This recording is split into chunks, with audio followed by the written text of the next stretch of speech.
성령 충만하십시오. 인사하겠습니다. 성령 충만하십시오. 아멘. 성령 충만하시기를 주님의 이름으로 축복합니다. 오늘 저는 살아있는 교회라는 제목으로 하나님의 말씀을 함께 나누기 원합니다.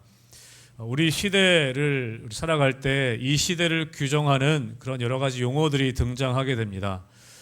우리가 살아가는 지금 이 시대에도 이 시대를 규정하는 여러 가지 신조어들이 있는데요. 그 중에 디지털 시대, 예전부터 나오긴 했지만 또 이 시대는 또 4차 혁명 시대다라고 그렇게 이야기하기도 합니다. 또 그리고 이 시대를 이야기하는 신조어 중에 어떤 단어가 있냐면 이 시대는 뉴 노멀의 시대다라고 그렇게 규정하기도 합니다. 여러분, 이 노멀이라는 뜻은 어떤 의미냐면 사전적으로 표준 또 정상적인 그런 의미가 담겨져 있다고 합니다. 원래 그런데 이 뉴 노멀, 이 시대는 노멀의 시대라기보다는 뉴 노멀의 시대라는 것이죠. 원래 이 뉴 노멀이라는 것은 경제적인 용어로 사용되어졌었는데 최근에는 사회적인 용어로까지도 사용되어지기도 합니다. 노멀이라는 단어가 표준 또 정상적인 그런 의미라면 이 뉴 노멀이라는 의미는 어떤 의미냐면 사전적으로 하면 새로운 표준 또 새로운 정상이라고 이야기할 수 있을 것 같습니다. 그래서 이 시대가 뉴 노멀의 시대라고 한다는 것은 무엇이냐면 시대가 변화함에 따라서 기준들이 새롭게 바뀐다는 것이죠. 우리가 예전에는 표준이라고 얘기했던 것이 지금은 그것이 바뀌어져서 새로운 표준이 생겼다라고 이야기할 수 있다는 것입니다. 여러분, 우리가 신체적으로도 예전에는 우리가 표준이라고 이야기했던 것들이 지금은 그 표준이 많이 바뀐 것을 우리는 경험하게 됩니다. 예전에는 표준 키가 있지 않습니까? 근데 그 시대마다 표준 키가 달라집니다. 우리 아이들도 보면 10년, 20년 전만 해도 남학생들 표준 키가 172, 173이었다면 지금 표준 키가 175 그렇게 많이 바뀌어졌습니다. 여러분, 우리가 미에 대해 이야기할 때에도 예전에 미인 대회 한참 그런 거 많이 있지 않았습니까? 미인 대회 할 때도 이 미에 대한 기준이 있었습니다. 예전에는 우리 어르신들 때만 해도 좀 동글동글하고 이렇게 좀 그런 모습들이 미의 기준이 되었다면 최근에 사람들이 생각하는 미, 아름다움의 기준이 바뀌었다는 것이죠. 여러분, 그렇게 표준은 시대에 따라 바뀌어 갑니다. 그래서 뉴 노멀의 시대라고 이야기하는 것이죠. 여러분, 우리가 신앙적으로 얘기할 때도 신앙적인 표준들이 있는 것을 보게 됩니다. 그런데 우리가 이 표준들이 너무 자주 바뀌다 보니까 예전에는 표준이었던 것이 지금은 표준이 아닌 것이 되어버리고 예전에는 기준이고 예전에는 정상적이었던 것들이 지금은 달라져 버리는 우리 것들을 우리가 경험하게 됩니다. 신앙적으로 있어서도 우리가 무엇을 따라가야 할지 정말 급변하는 이 시대 가운데 무엇이 기준이 되고 무엇이 표준이 되어서 우리가 무엇을 따라가야 할지 모르는 그런 시대 가운데 우리가 살아가고 있습니다. 여러분, 사도 바울은 고린도전서 11장에 보면 뭐라고 얘기하고 있냐면 내가 그리스도를 본받는 자 된 것 같이 너희는 나를 본받는 자가 되라 라고 이야기하고 있습니다. 여러분, 참 이렇게 이야기하기 쉽지 않은데 사도 바울이 신앙인들에게 믿는 자들에게 이렇게 얘기한다는 것이죠. 내가 예수님을 본받는 자 된 것처럼 너희는 나를 본받는 자가 되라. 빌립보서 3장 17절에도 비슷하게 이야기합니다. 형제들아, 너희는 함께 나를 본받으라. 그리고 너희가 우리를 본받은 것처럼 그와 같이 행하는 자들을 눈여겨보아라. 또 나를 본받으라고 빌립보서에서도 이야기하고 있습니다. 여러분, 그런데 빌립보서 3장 17절의 말씀을 다른 번역본 메시지 성경에 보면 이렇게 기록합니다. 우리 같이 함께 읽어볼까요? 스크린을 통해 읽어보겠습니다. 시작. 친구 여러분, 내 뒤를 잘 따라오십시오. 같은 목표를 향해 우리와 같은 길을 달려가는 사람들을 놓치지 마십시오. 아멘. 사도 바울이 이야기할 때 나를 본받으라고 하는 것이 어떤 의미라고 또 이야기하냐면 내 뒤를 잘 따라오십시오 라는 의미라는 것입니다. 여러분, 우리는 무엇을 따라가야 할지 기준이 바뀌고 너무나 급변하는 이 시대 속에서 우리는 무엇을 따라가야 할지 때로는 헷갈리고 혼란스러울 때가 많습니다. 우리 신앙적으로도 마찬가지죠. 그런데 사도 바울은 오늘 이야기합니다. 내 뒤를 잘 따라오십시오. 여러분, 이렇게 확신 있게 어떻게 이야기할 수 있을까? 사랑하는 성도 여러분, 저는 여러분들이 여러분의 자녀에게 또 여러분 헤매고 있는 여러분 주위의 이웃들에게 이렇게 담대하게 나를 따라오십시오. 아들아 딸아 나를 따라오너라. 그렇게 담대하게 확신하게 확신 있게 외칠 수 있는 여러분 되시기를 주님의 이름으로 축복합니다. 아멘이 좀 작은 것 같습니다. 그렇게 외칠 수 있는 여러분 되시기를 주님의 이름으로 축복합니다. 아멘. 저는 우리 교회가 그렇게 되길 바랍니다. 우리 주의 이웃들에게 어디로 가야 할지 무엇을 해야 할지 혼란스러운 이 시대 속에 우리 교회가 우리 주의 이웃들에게 우리를 따라오십시오. 우리를 따라오시기 바랍니다. 내가 예수님을 따라가는 것처럼 여러분 나를 따라오십시오. 그렇게 담대하게 이야기할 수 있게 되기를 주님의 이름으로 축복합니다. 여러분 교회도 마찬가지라는 것이죠. 하나님 기뻐하시는 교회는 어떤 모습일까? 오늘 그런데 사도 바울이 데살로니가 교회 성도들을 칭찬하고 있습니다. 데살로니가 교회가 본이 되었다고 칭찬하고 있습니다. 여러분 데살로니가 전서 1장 7절의 말씀을 같이 다시 함께 읽어보겠습니다. 시작. 그러므로 너희가 마게도냐와 아가야에 있는 모든 믿는 자의 본이 되었느니라. 아멘. 이것으로 인해 칭찬하고 있습니다. 너희가 마게도냐와 아가야에 있는 모든 믿는 자에게 본이 되었구나. 길잡이가 되었구나 라고 칭찬한다는 것이죠. 여러분 사실 이 데살로니가 교회는 사도 바울이 데살로니가 지역에 머물긴 했지만 아주 짧게 머물렀던 지역입니다. 짧게 머물며 하나님의 말씀과 복음을 전했던 그런 지역이었습니다. 이 데살로니가 지역의 사역의 이야기에 대해서 사도행전 17장에 자세하게 나와 있습니다. 여러분 사도행전 17장 1절과 2절의 말씀을 우리 스크린을 통해 같이 함께 읽어보도록 하겠습니다. 같이 읽습니다. 시작. 그들이 암비볼리와 아볼로니아로 다녀가 데살로니가에 이르니 거기 유다인의 회당이 있는지라 바울이 자기 관례대로 그들에게로 들어가서 새 안식일에 성경을 가지고 강론하며 아멘. 사도 바울이 전도여행 가운데 데살로니가 지역에 이르게 됩니다. 그리고 오늘 이야기하죠. 거기서 유대인의 회당에 들어가서 말씀을 전했다. 그런데 복음을 전할 때 어떻게 되냐면 새 안식일에 성경을 가지고 강론했다. 새 안식일이라고 얘기합니다. 다시 말하면 3주여라고 얘기하는 것이죠. 3주. 3주간 동안 회당에 들어가서 말씀을 가지고 가르쳤다라고 이야기합니다. 그래서 학자들은 바울이 이 데살로니가 지역에 짧으면 3주, 길면 6개월 정도 데살로니가 지역에 머물렀다라고 추정하고 있습니다. 사실은 굉장히 짧은 기간이죠. 3주, 6개월도 사실은 짧은 기간이죠. 그런데 왜 그렇게 짧게 머무를 수밖에 없었는가? 사도행전 17장 5절에 보면 이렇게 기록합니다. 그러나 유대인들은 시기하여 저자의 어떤 불량한 사람들을 데리고 때를 지어 성을 소동하게 하여 야손의 집에 침입하여 그들을 백성에게 끌어내려고 찾았으나 사도 바울 때문에 불이익을 당하고 있던 유대인들이 저작거리에 있는 불량한 사람들을 끌어다가 모아다가 이 사도 바울을 혼내주려고 했습니다. 때리려고 했죠. 협박하려고 했습니다. 그런데 그것을 미리 알고 사도행전 17장 10절에 보면 밤에 형제들이 곧 바울과 실라를 베레아로 보내니 바울과 실라를 밤에 몰래 형제들이 베레아로 보내게 됩니다. 잡히지 않게 하려고. 여러분 그래서 사도 바울은 데살로니가 지역에 아주 짧은 기간밖에 머물 수밖에 없었습니다. 짧으면 3주, 길면 6개월 정도밖에 머물 수 없었던 것이죠. 그렇게 사도 바울은 사도행전에 보면 데살로니가 지역을 떠나서 베레아로 갔다가 아테네로 갔다가 고린도 지역까지 가게 됩니다. 그런데 사도 바울이 아테네에 있을 때 이 데살로니가 교회 성도들이 걱정이 됐던 거예요. 어떻게 됐을까? 내가 그렇게 짧게 머물며 복음 전하고 왔는데 막 복음을 듣고 이제 교회가 시작되는 상황인데 지도자도 없고 담임 목사도 없고 또 예수 믿는 사람들을 핍박하는 유대인들이 그 당시에 있었고 그런 고난이 있는 데살로니가 교회 성도들이 지금 어떻게 지내는지 궁금했던 것입니다. 그래서 아테네에 있을 때 디모데를 이 데살로니가 지역에 보내게 됩니다. 디모데를 데살로니가 지역에 보내고 바울은 고린도로 가게 됩니다. 사도행전에 그것이 기록되어져 있습니다. 그리고 그렇게 디모데가 데살로니가 교회 성도들을 만나고 고린도로 와서 바울을 만나 데살로니가 교회의 소식을 전하게 됩니다. 데살로니가 교회 성도들이 많은 고난을 당하고 있었습니다. 그런데 예수님에 대한 믿음을 버리는 사람 없이 그 믿음을 잘 지키고 있습니다. 그리고 오히려 믿는 사람들의 본이 되고 있습니다.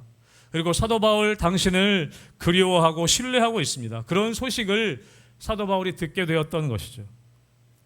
이런 바울은 너무 마음이 좋아서 오늘 데살로니가 교회 성도들에게 이 고린도 지역에서 편지를 쓰게 된 것입니다. 여러분, 그래서 데살로니가서를 전서를 읽어보면요, 계속 감사의 내용이 3장까지 기록되어져 있습니다. 오늘 본문에도 나오죠. 감사한다고 이야기하고 있습니다.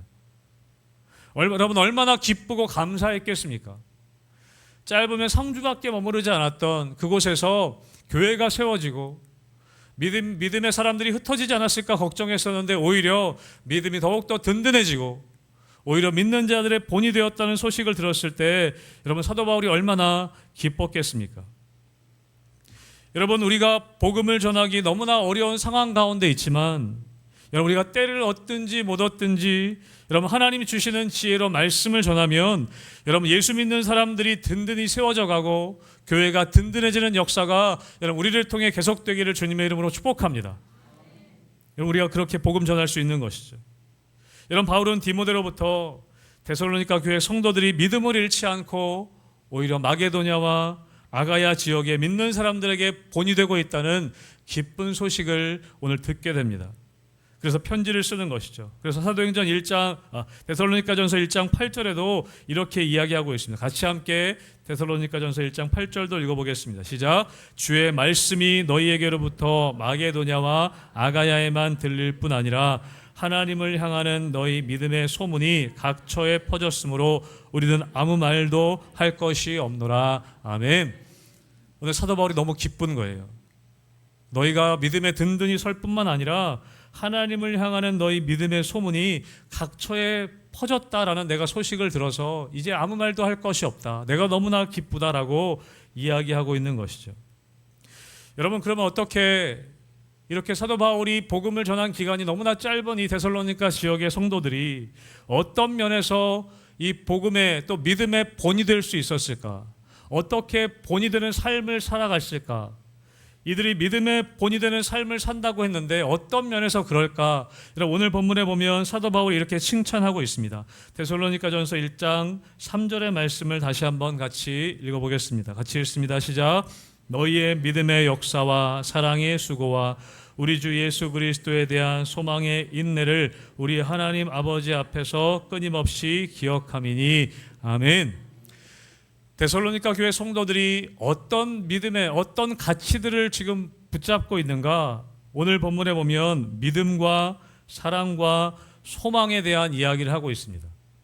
여러분, 데살로니가 교회 성도들이 믿음과 소망과 사랑의 중요한 가치를 붙잡고 있었다는 것이죠. 여러분, 우리의 삶에 어떤 가치를 붙잡고 살아가느냐는 너무나 중요합니다. 여러분, 그런데 당시나 지금이나 이 믿음, 사랑, 소망이라는 가치는 이 세상 가운데 살아가는 사람들에게는 그렇게 인기 있는 가치로 여겨지지 않을 수 있습니다. 여러분, 이 세상에서 여러분 가치 있게 여겨지는 가치들이 무엇이 있습니까? 돈과 물질, 성공, 명예, 권력. 여러분, 그런 것들이 우리가 살아가는 삶의 중요한 가치들이 아니겠습니까? 여러분, 당시에는요, 데살로니가 교회 성도들 뿐만 아니라 다른 많은 공동체들이 있었습니다. 우리 데살로니가서 1장 1절에 보면 사도 바울의 서문이 나오는데 이렇게 이야기합니다. 바울과 실로아노와 디모데는 하나님 아버지와 주 예수 그리스도 안에 있는 데살로니가인의 교회에 편지하노니 은혜와 평강이 너희에게 있을지어다. 오늘 누구에게 편지한다고 사도 바울이 이야기하냐면 데살로니가인의 교회라고 이야기합니다. 여러분, 여기서 교회라는 단어는 여러분 아시는 것처럼 에클레시아라는 단어입니다. 에클레시아가 교회라는 단어로 번역되었거든요.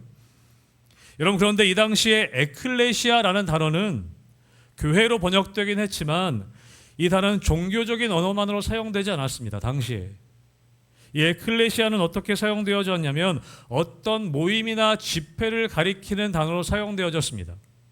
그러니까 교회만 의미하지 않았다는 것이죠. 정치적인 집회나 다른 목적을 가진 어떤 집회들을, 모임들을 가리킬 때에도 이 에클레시아라는 단어를 사용했습니다.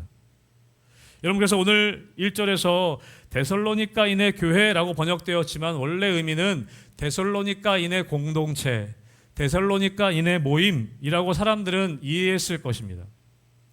여러분, 그러면 이 사도 바울이 이야기하고 있는 데살로니가인의 공동체는 또 다른 많은 공동체들과 어떤 차이점이 있었던 것일까? 여러분, 오늘날 우리 교회는 우리 세상에 다른 여러 가지 모임들이 많이 있는데, 여러분, 우리가 모여있는 이 교회와 다른 세상의 여러 가지 모임들과는 어떤 차이점이 있는 것일까요? 여러분, 데살로니가 교회는 다른 차이점이 바로 그것이었다는 거예요. 믿음과 소망과 사랑의 가치를 붙잡는 공동체였다는 것이죠. 사랑하는 성도 여러분, 저는 우리 희망교회가 또 여러분의 삶이 다른 세상의 모임과는 다른 믿음과 소망과 사랑의 가치들을 붙잡는 공동체가 되기를 주님의 이름으로 축복합니다. 그래서 오늘 칭찬받은 교회가 되었다는 거예요.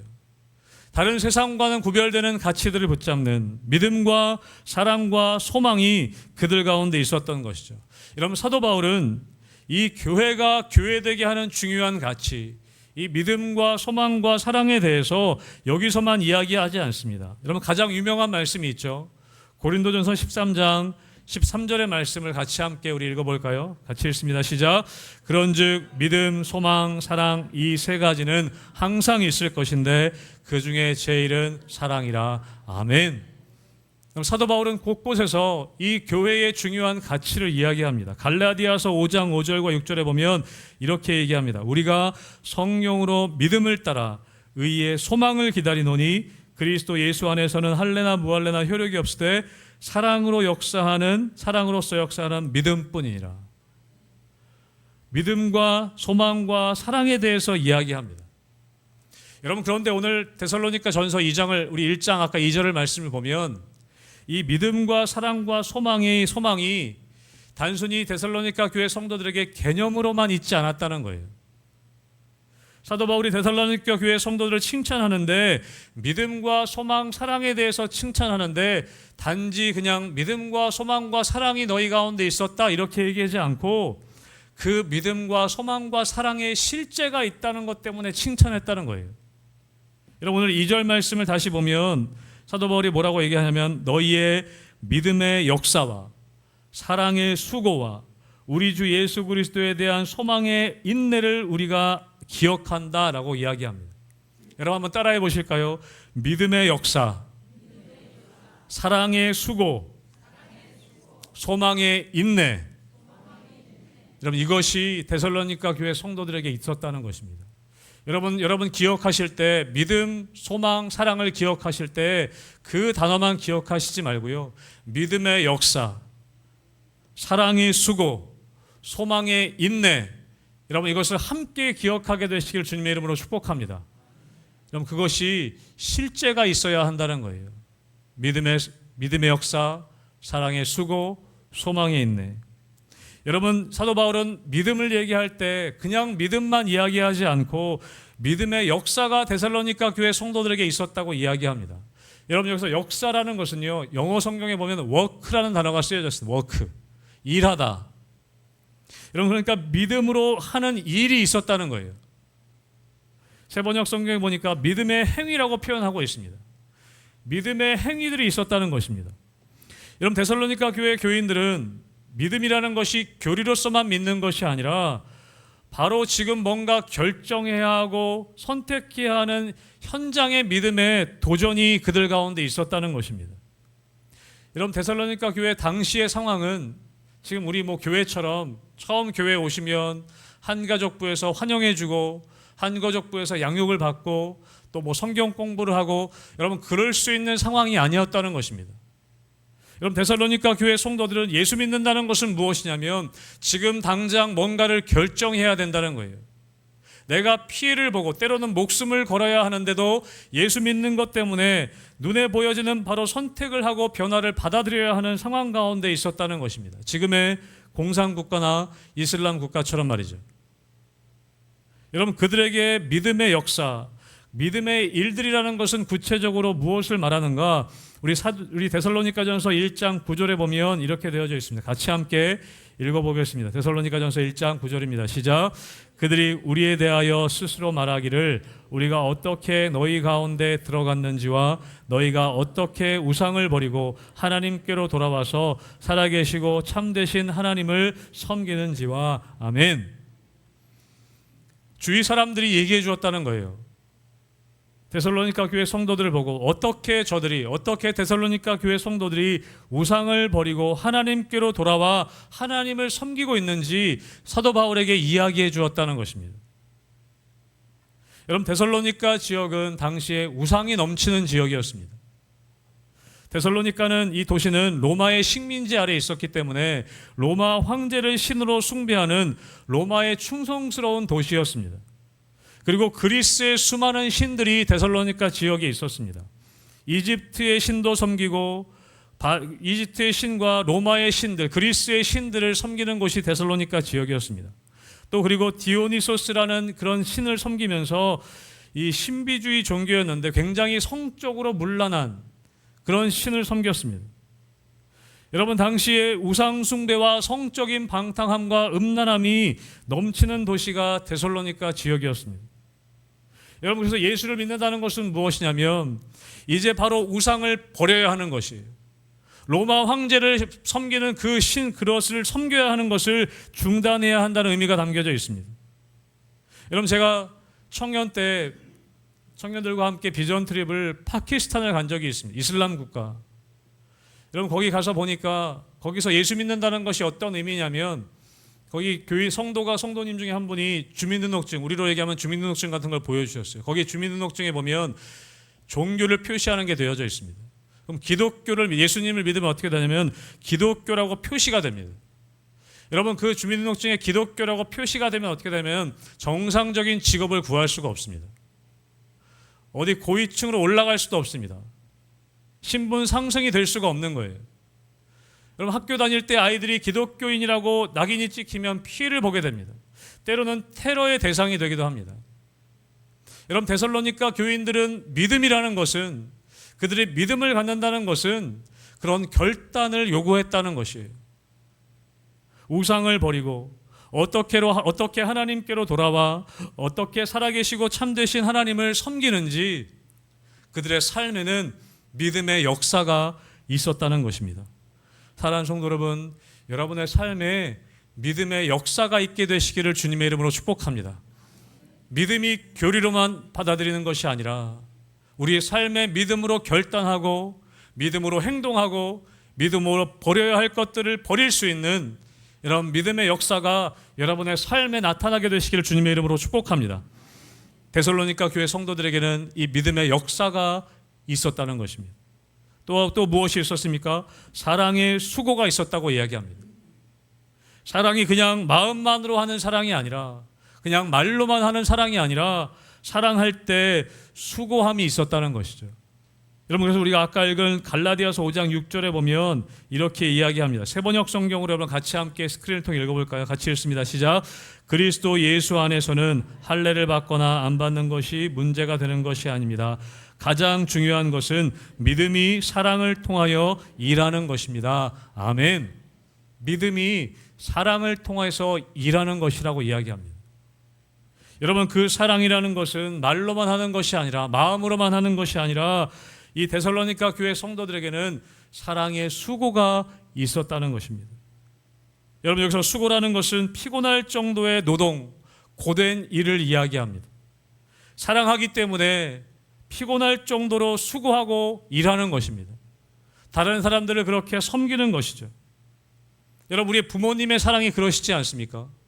피곤하고 고될지라도 여러분의 삶의 자리 가운데 자녀들을 위한 사랑의 수고가 있지 않으십니까? 여러분, 교회도 마찬가지인 것이죠. 여러분, 교회가 이렇게 움직여 갈 수 있는 것은 사랑으로 수고하시는 분들의 손길이 있기 때문입니다. 여러분, 토요일 날 되면 구역마다 나오셔서 이 교회를 구석구석 닦고 청소하십니다. 여러분, 또 토요일이 되면 주일날 식사를 위해서 토요일날 미리 나오셔서 준비하시는 분들이 계십니다. 또 금요일 날에는 전도대로 나오셔서 주위의 이웃들에게 복음을 전하는 분들이 있습니다. 여러분 또 주일이 되면 각 교회 학교로 흩어지셔서 교회 학교 학생들을 섬기시는 사랑의 수고의 손길이 있습니다. 또 주일날 주차 봉사로 섬기시는 분들이 있습니다. 여러분 우리 또 나오셔서 교회를 위해 성도들을 위해 기도하시는 분들이 계십니다. 여러분 교회는 그렇게 사랑의 수고를 통해 움직여 갑니다. 저는 여러분들에게 사랑의 수고가 여러분 삶 가운데 가득하시기를 주님의 이름으로 축복합니다. 여러분 데살로니가 교회 성도들은 사랑의 수고가 있었다는 거예요. 여러분들 데살로니가전서 4장 9절에 보면 또 이렇게 칭찬하고 있습니다. 같이 함께 읽어볼까요? 시작. 형제 사랑에 관하여는 너에게 쓸 것이 없음은 너희들 자신이 하나님의 가르치심을 받아 서로 사랑함이라. 아멘. 여러분 사도 바울이 이렇게 칭찬해요. 사랑에 관해서, 형제 사랑에 관해서 더 이상 너희에게 쓸 것이 없다. 사랑하는 성도 여러분, 저는 하나님께로부터 우리 교회가 이런 칭찬 듣는 교회 되기를 주님의 이름으로 축복합니다. 희망교회에게는 더 이상 사랑에 대해 내가 할 말이 없다. 형제 사랑에 대해서 더 이상 가르칠 것이 없다. 저는 우리가 이런 하나님의 평가받게 되기를 주님의 이름으로 축복합니다. 우리 성도님들에게 이상적인 교회에 대해서 여쭤보면 늘 나오는 대답이 무엇이 있냐면 사랑이 가득한 교회, 사랑이 충만한 교회, 서로 사랑하는 교회. 이상적인 교회를 이야기할 때 절대 빠지지 않는 것이 바로 사랑이 있는 교회라는 것이죠. 여러분들 그 사랑은 말로만 하는 것이 아니고 마음으로만 하는 것이 아니고 여러분 수고가 뒤따라야 한다는 것입니다. 저는 우리 교회가 그렇게 사랑의 수고가 가득한 교회가 되기를 다시 한번 주님의 이름으로 축복합니다. 아멘. 여러분 또 데살로니가 교회는 무엇 때문에 믿음의 본이 되었는가? 무엇에 대해서 믿음의 본이 되었는가? 소망의 인내가 있었다고 얘기합니다. 소망의 인내. 그래서 여러분 1장 우리 읽었던 말씀에 보면 1장 2절에 보면 우리 주 예수 그리스도에 대한 소망의 인내. 그 소망의 인내의 내용이 무엇이냐? 예수 그리스도에 대한 소망이 있었다는 거예요. 예수 그리스도에 대한 소망이 있기 때문에 어려운 가운데에도 인내했다는 것이죠. 여러분 구체적으로 예수님에 대한 어떤 소망을 가지고 있었는가? 데살로니가전서 1장 10절에 보면 또 이렇게 이야기합니다. 같이 함께 읽어볼까요? 같이 읽습니다. 시작. 또 죽은 자들 가운데서 다시 살리신 그의 아들이 하늘로부터 강림하실 것을 너희가 어떻게 기다리는지를 말하니 이는 장래의 노하심에서 우리를 건지시는 예수시니라. 아멘. 데살로니가 교회 성도들이 예수 그리스도에 대한 소망이 있었는데 구체적으로 예수님의 어떤 소망입니까? 어떻게 하늘로부터 강림하실 것을 너희가 어떻게 기다리는지를 내가 들었다라고 얘기합니다. 그들의 예수님에 대한 소망은 어떤 소망이냐면 다시 오실 예수님, 재림하실 예수님에 대한 소망이라는 것입니다. 여러분 그들에게는 데살로니가 교회에는 재림 예수에 대한 예수님이 다시 오실 것에 대한 소망이 있었다는 거예요. 여러분 저는 여러분들이 그 소망 갖게 되시길 주님의 이름으로 축복합니다. 예수님이 다시 오실 것이지, 예수님은 다시 오실 것이라는 소망이 있을 때 여러분 이 데살로니가 교회 성도들은 인내할 수 있었다는 거예요. 어려움 가운데에도 인내할 수 있었다는 것입니다. 여러분 우리가 살아가는 이 땅의 소망은요, 이 땅에서의 기다림은 다 한계가 있습니다. 이 땅의 소망은 다 사라지는 것들입니다. 여러분 얼마 전에 추석 연휴 잘 보내셨죠? 이번 추석 연휴 굉장히 길지 않았습니까? 최장 열흘까지 쉴 수도 있었습니다. 그래서 예전에 어떤 신문에 보니까 2025년까지 살아 있어야 할 이유, 우리는 2025년까지 꼭 살아야 된다. 왜 그러냐? 열흘 동안의 추석 연휴가 있기 때문에. 그런 뉴스를 봤어요. 여러분 그런데 그 연휴가 이제 끝났습니다. 여러분 무슨 소망을 가지고 사시겠습니까? 연휴 마지막 날 여러분 허탈하지 않으셨습니까? 여러분 그런데 뉴스를 또 보니까 이 연휴 마지막 날, 이번 연휴 마지막 날 그런 뉴스가 나오더라고요. 이제 연휴가 끝났다라고 얘기하면서 내년도에 또 어떤 연휴가 있는지 소개를 해주더라고요. 그러면서 또 다음에 언제 이런 긴 연휴가 있는지 이야기를 뉴스에 나오더라고요. 여러분 2031년에 추석 연휴가 6일이 있다고 합니다. 여러분 2044년에는 추석 연휴가 9일이라고 합니다. 여러분 소망이 되십니까? 저는 이 뉴스 보면서 참 할 일도 없다라고 생각을 했는데, 여러분 사람들은 그런 소망 가지고 살아간다는 거예요. 우리는 지금 웃고 있지만 여러분 이 땅에서의 소망은 다 그런 것들이라는 거예요. 내가 소망하는 것들은 다 사라지는 것들이라는 것이죠. 내가 건강하기를 소망하지만 여러분 그 건강도 사라집니다. 여러분 우리 학생들 같은 경우에는 방학을 기다리죠. 여러분 그것도 다 부질없는 것이라는 걸 우리가 너무나 잘 알고 있습니다. 여러분 저는 군대에 있을 때 제대만 하면 세상이 정말 다 화날 줄 알았어요. 여러분 그것도 그 소망도 얼마 가지 못합니다. 우리는 그런 소망을 가지고 살아요. 내가 결혼만 하면, 내가 저 직장만 들어갈 수 있으면, 내가 저 돈만 벌 수 있으면, 내가 저 정도의 물질만 가질 수 있다면, 내가 저 집을 가질 수 있다면, 여러분 그 소망들은 얼마 가지 못하는 소망이라는 것이죠. 여러분 오늘 데살로니가 교회 성도들은 많은 박해를 당하고 있었습니다.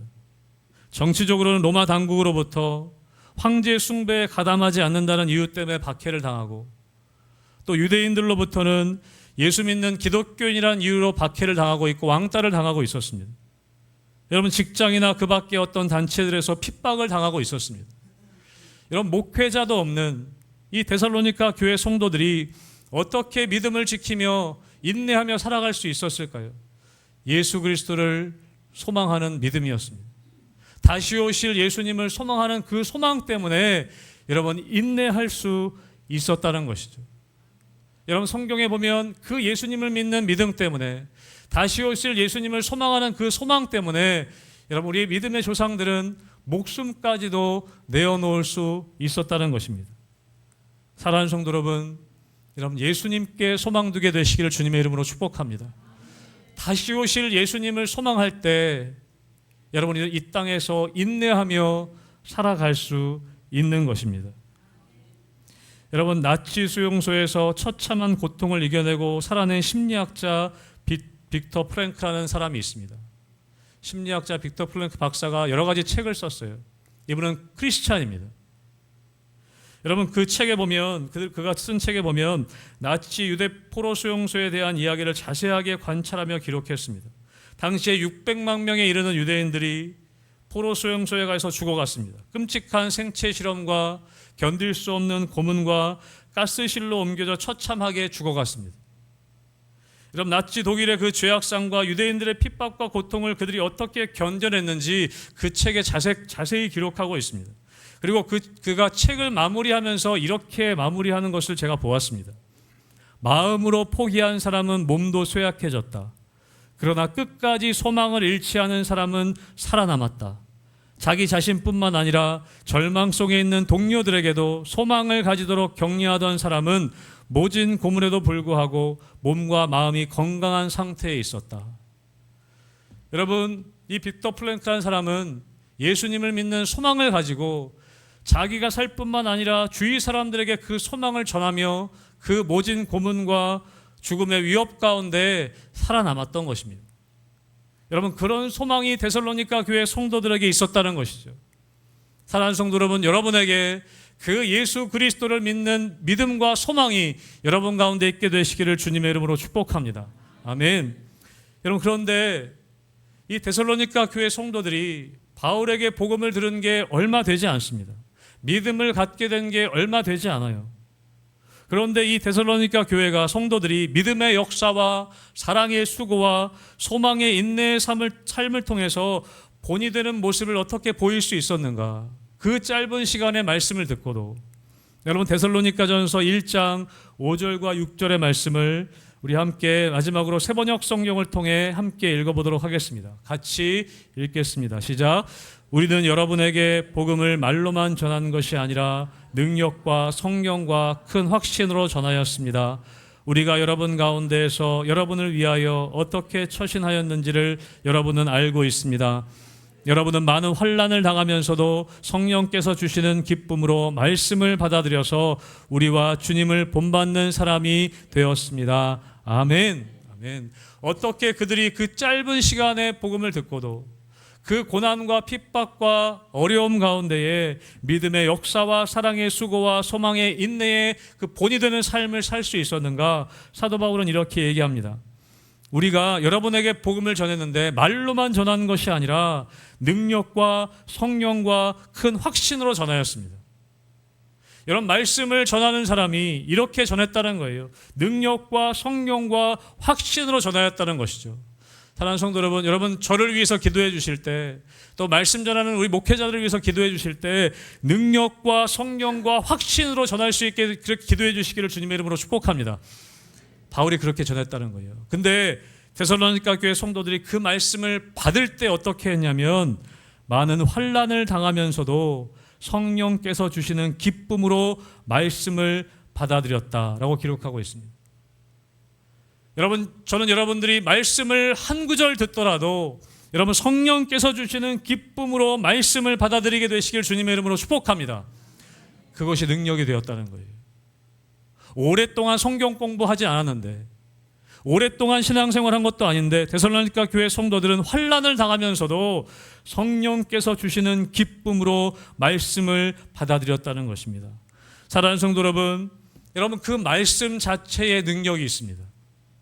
여러분 하나님의 말씀 자체에, 그 복음 자체에 능력이 있음을 믿으시기를 주님의 이름으로 축복합니다. 그럼 말씀 자체에 능력이 있는 거예요. 여러분 데살로니가 교회 성도들은 고난 가운데에도 성령께서 주시는 기쁨으로 말씀을 받아들였습니다. 말씀을 받아들일 통해 말씀 자체가 갖고 있는 그 능력을 경험했던 것이죠.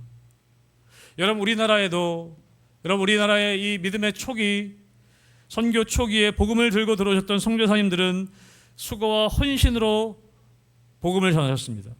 여러분 근데 그 선교사님들이 지금 우리 민족이 이렇게까지 변화될 줄을 알고 계셨을까요? 여러분 초기 선교사님들의 글들을 보면 정말 보이는 것이 없었다라고 그렇게 고백합니다. 언더우드 선교사님의 그 기도문 같은 데 보면 하나님 아무것도 보이지 않습니다. 너무나 깜깜합니다. 그렇게 기도하고 있었습니다. 복음을 전하는데 전혀 변화되지 않는 것 같습니다. 저 사람들은 어떻게 해야 됩니까? 그런 기도가 있었습니다. 여러분 그 선교사님들이 이렇게 변화될 것을 알고 계셨을까요? 그들이 전한 복음 때문에 우리 대한민국이 정말 선교 강국이 될 것, 이렇게 많은 교회가 세워지고 이렇게 많은 믿는 사람들이 생겨날 것을 알고 계셨을까요? 여러분 초기 기독교 역사를 보면, 선교 역사를 보면 여러분 아시는 것처럼 토마스 선교사님이라고 하는 분은 번역된 성경책을 가지고 와서 오자마자 조선 땅에 도착하자마자 목이 베어서 참수를 당하셨습니다. 그런데 그 목 베었던 사람이 그 선교사님이 가지고 왔던 성경책을 집에 가지고 가서 그 성경책을 읽고 예수를 믿게 되었습니다. 그리고 그 사람의 집이 교회가 되었습니다. 여러분 초대교회 선교 역사에 보면 그런 일들이 많이 일어납니다. 그냥 말씀만 가지고 말씀을 읽고 예수 믿는 사람들이 생겨났다는 것이죠. 여러분 그 복음의 능력이 오늘도 우리 가운데 적용되는 줄로 믿습니다. 데살로니가 교회 성도들은 그 말씀, 정말 짧은 시간 가운데 전달되었던 그 복음의 메시지를 성령께서 주시는 기쁨으로 받아들이고 그들이 믿음의 역사와 사랑의 수고와 소망의 인내를 가지고 주위의 이웃들에게도, 주위 믿는 사람, 모든 믿는 사람들에게 본이 되는 삶을 살 수 있었다는 것이죠. 사랑하는 성도 여러분, 저는 여전히 하나님의 말씀과 복음에는 능력이 있다는 것을 믿습니다. 우리 교회 성도들의 삶 가운데 또 우리 교회를 통해 이 말씀의 능력이 나타나게 되기를 주님의 이름으로 축복합니다. 특별히 우리 돌아오는 수요일부터 있는 부흥회를 통해서 이런 말씀과 기도함을 통해 그 말씀의 능력이 여러분 가운데 나타나게 되시기를 주님의 이름으로 축복합니다. 그래서 우리뿐만 아니라 우리 주위에 있는 이웃들에게 사도 바울이 얘기했던 것처럼 우리를 따라오십시오. 그렇게 담대함과 확신을 가지고 이야기함을 통해 우리 교회가 믿음의 역사와 사랑의 수고와 소망의 인내로 우리 주위 이웃들에게, 우리 믿는 자들에게 본이 되는 그런 믿음의 성도들과 우리 교회 되기를 주님의 이름으로 축복합니다. 아멘. 이 시간 함께